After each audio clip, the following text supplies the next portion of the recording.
잠깐, 여기서 한번 생각해 보겠습니다. 해킹이 원천적으로 불가능한 인터넷이 있다면 믿으시겠습니까? 아니, 더 나아가서 그걸 한국이 세계 최초로 실현했다면요? 미국이 아닙니다.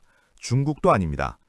수십 년간 양자 기술에 천문학적인 돈을 쏟아부은 그 두 나라가 아니라 카이스트와 ETRI가 조용히, 그러나 완전히 세계 판도를 뒤집어 버렸습니다. 우리보다 10년은 앞섰다. 그 말을 한 건 한국 언론이 아닙니다. 미국과 중국 연구진이 직접 인정한 말입니다. 오늘은 이 충격적인 반전의 전말, 그리고 이게 단순한 기술 뉴스가 아니라 문명사적 전환점인지 함께 처음부터 끝까지 따라가 보겠습니다. 이번 영상에서 다룰 내용을 먼저 빠르게 짚어드리겠습니다. 첫째, 카이스트와 ETRI가 세계 최초로 100km 이상의 거리에서 양자 인터넷 실시간 데이터 전송에 성공했습니다. 단순 실험실 수준이 아닌 실제 환경에서의 실증입니다.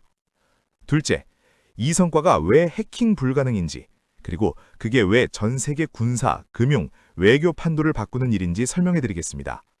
셋째, 미국과 중국이 수십 년간 투자하고도 이루지 못한 것을 한국이 먼저 해낸 구조적 이유를 파헤쳐 보겠습니다. 그리고 마지막으로 이게 앞으로 한국에 어떤 기회가 되고 세계 질서에 어떤 파장을 일으킬지 전망해 보겠습니다. 한마디로 정리하면 이렇습니다. 한국은 양자 인터넷의 설계자로 떠올랐고 강대국들은 아직 설계도 구경도 못한 채 예산 사업만 하고 있다. 2025년 2월 21일 오전 카이스트 연구팀과 ETRI, 즉 한국전자통신연구원의 연구진들은 대전 연구소와 서울 사무국 사이 약 80km 구간에 걸쳐 구축된 광섬유 네트워크 위에서 조용히 카운트다운을 시작했습니다. 그 순간 두 지점 사이에서 주고받은 데이터는 기존 인터넷 방식과 근본적으로 달랐습니다. 양자 얽힘이라는 물리 현상을 이용해 암호화 키 자체를 빛의 입자, 광자 단위로 전송한 겁니다.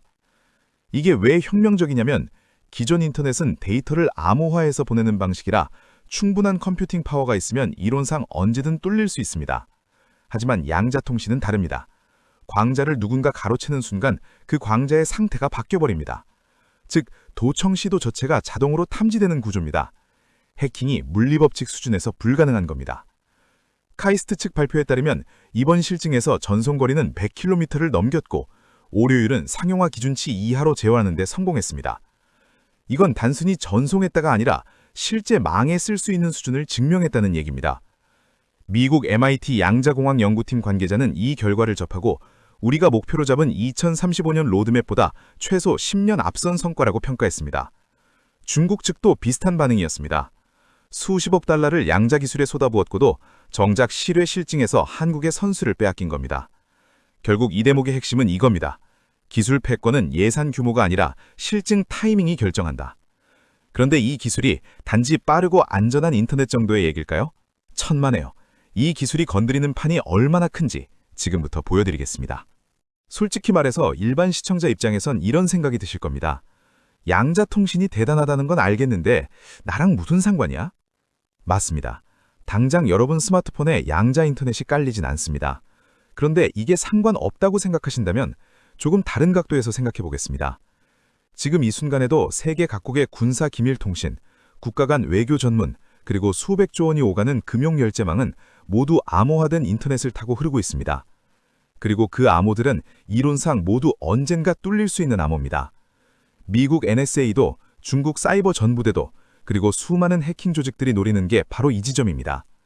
특히 양자 컴퓨터가 상용화되면 지금의 모든 암호화 방식은 순식간에 무력화될 수 있다는 경고는 이미 수년 전부터 나오고 있었습니다. 그런데 양자 통신망이 깔린 나라는 그 걱정에서 자유로워집니다. 군 통신이 절대 도청되지 않습니다. 금융 결제망이 원천적으로 해킹되지 않습니다. 외교 전문이 통째로 유출되는 사태가 사라집니다.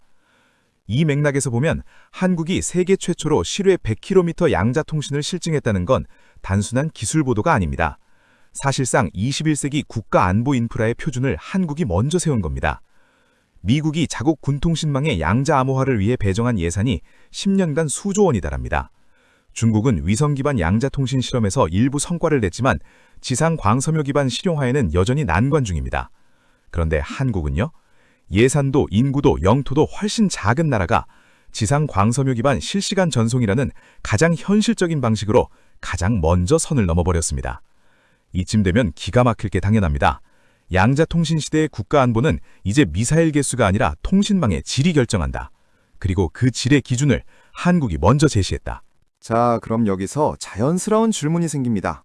도대체 왜 한국이 먼저 해낸 걸까요? 미국과 중국은 뭘 한 걸까요? 이게 아이러니한 부분입니다. 미국의 양자기술 투자는 압도적입니다. IBM, 구글, 마이크로소프트가 수천억 원씩 양자 컴퓨터에 쏟고 달파는 양자통신 독자 프로그램만 수조 원 예산으로 돌리고 있습니다.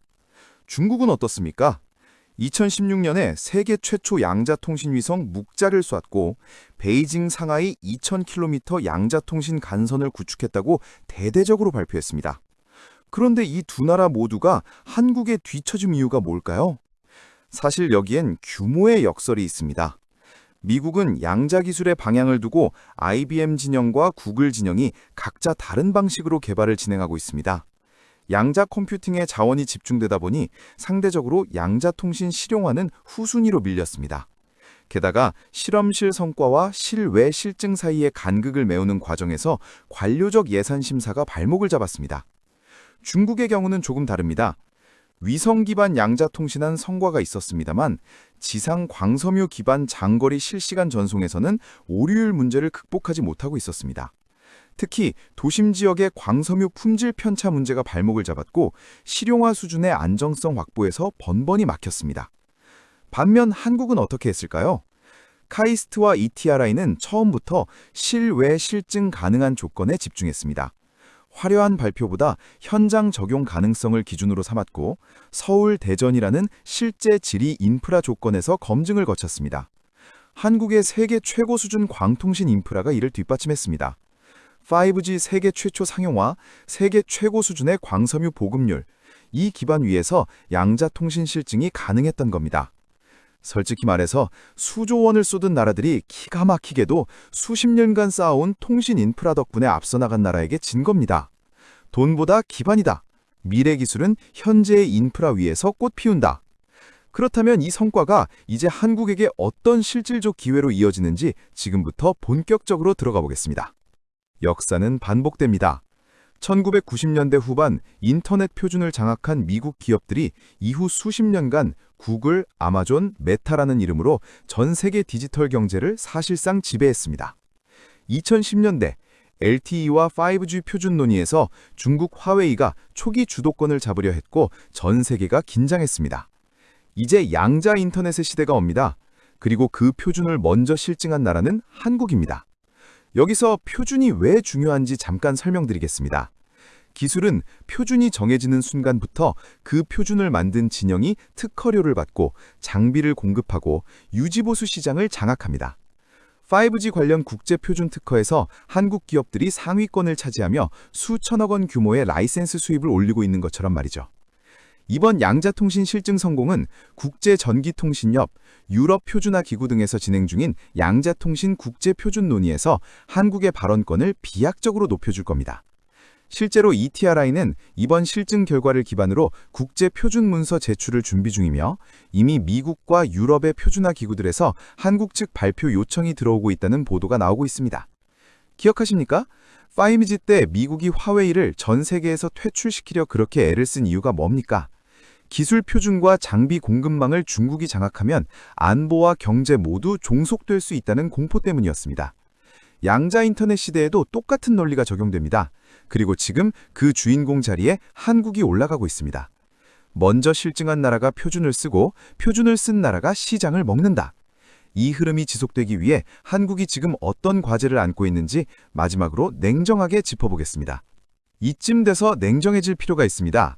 한국은 세계 최초 5G 상용화를 이뤘습니다. 그런데 5G 생태계에서 핵심 장비와 칩셋은 여전히 해외 의존도가 높습니다.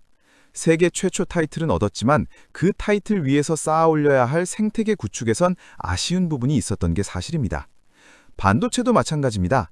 메모리 반도체에서는 세계 최강이지만 시스템 반도체와 팹리스 설계 영역에선 아직 갈 길이 멉니다. 양자통신도 같은 패턴을 반복할 위험이 있습니다. 실증은 성공했습니다. 대단합니다. 그런데 이 기술을 상용화하는 장비, 그 장비에 들어가는 핵심 부품, 양자통신 전문 인력 풀, 그리고 이걸 산업으로 키울 스타트업 생태계, 이것들이 뒤따라오지 않으면 이번 성과는 역사 교과서 한 줄로만 남을 수 있습니다. 미국과 유럽은 이미 이 분야의 딥테크 스타트업 육성에 수조 원을 쏟고 있습니다. 중국은 국가 주도로 산업화 속도를 끌어올리고 있습니다. 한국 정부와 연구기관이 지금 해야 할 일은 명확합니다.